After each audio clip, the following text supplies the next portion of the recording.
more retirees considering to work as high inflation squeezes. A Motley Fool survey shows 44% of retired Americans are considering returning to work due to chronic inflation and inadequate Social Security benefits, which despite a 3.2% cost of living adjustment in 2024, have not kept pace with rising costs. The average monthly Social Security payment of $19.07 in 2024 is significantly less than the $48.18 monthly expense reported by Americans ages 65 and older. Let me say this one more time. The average monthly Social Security payment in 2024 is $19.07, okay?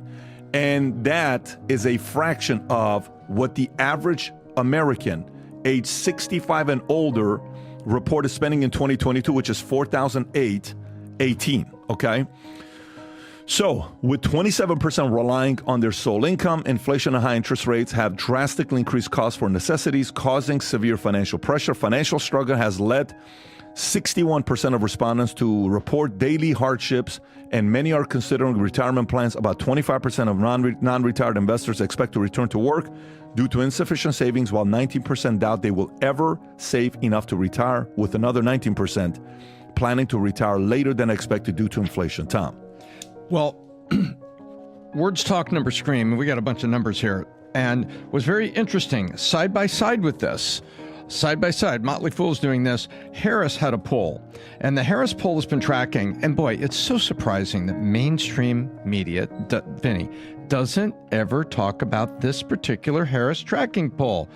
In Q4, people said, 79% of people said the number one issue, economic issue for them, was inflation. After saying that, after 60% of them saying that economy was number one. Mm-hmm. And they said, what issue in the economy? 79% said inflation. In Q1, that was Q4 of last year, Q1, 82% it's inflation.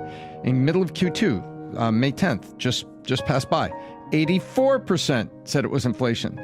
And by the way, 75% of the people over 50 in a Harris poll done at the same time the TransUnion poll said inflation is continuing to increase. Meanwhile, the federal government is saying inflation's under control. No, when people are saying inflation, it's affordability. And what's happening is these poor retirees, and the numbers we just saw, are saying, I can't do it. I got to go back. I want to be a Walmart greeter, or I got to do something because I've got a gap and it's the affordability crisis. And I previously mentioned TransUnion's food inflation survey done at the end of Q1 said it was a 30% cumulative increase since the end of Q4 2020.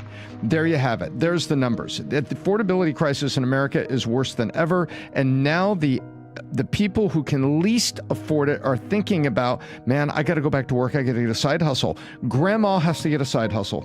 Where are we? Adam? Yeah. Well, I love Tom's commentary here. I'll flip it. Tom always says the following, there's the upstream problems and the downstream problems, right? The downstream problem, or would probably be the upstream problem, is, a 70-year-old who has to go back to work. Sucks. Nobody wants to do that. But the reason that they're doing that is the downstream problem is they just never paid attention to saving enough money and investing.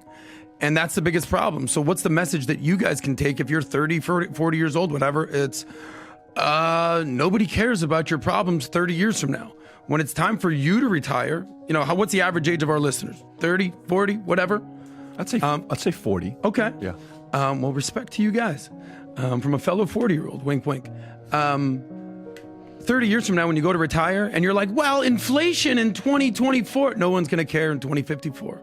They're going to say, what did you do over the last 40, 50 years of your life to get out of debt, stop being paycheck to paycheck, start saving and investing? Because I know one thing for sure, you cannot save your way to becoming a millionaire. You have to figure out a way to become an investor. And you're going to need $1 million, $2 million when you retire at 70 years old, whatever it is, so you don't end up on the government plan. So you guys at home right now, flip a coin, heads and tails.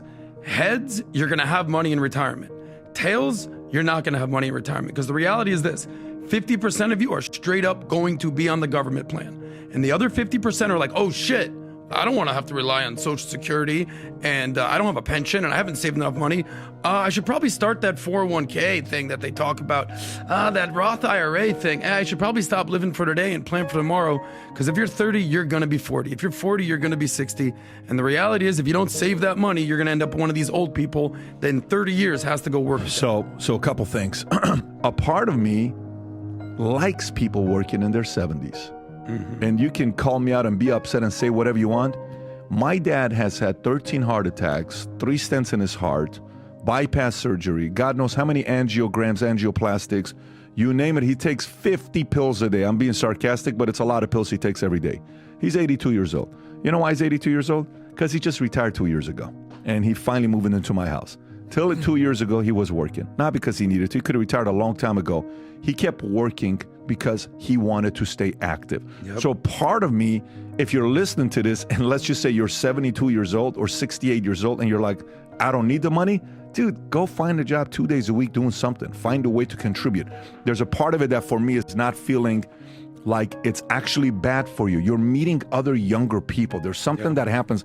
I'm around Brooklyn. Brooklyn makes me younger, okay? And I'm 45. I'm not old. But even Brooklyn makes me younger, and she's only 2 or 3 years old, right? Now imagine if we're 75, and, and we're only hanging around 75-year-olds. Dude, you got to go around 30-year-olds and 20-year-olds and 40-year-olds and let them kind of fire you up a little bit. But anyways,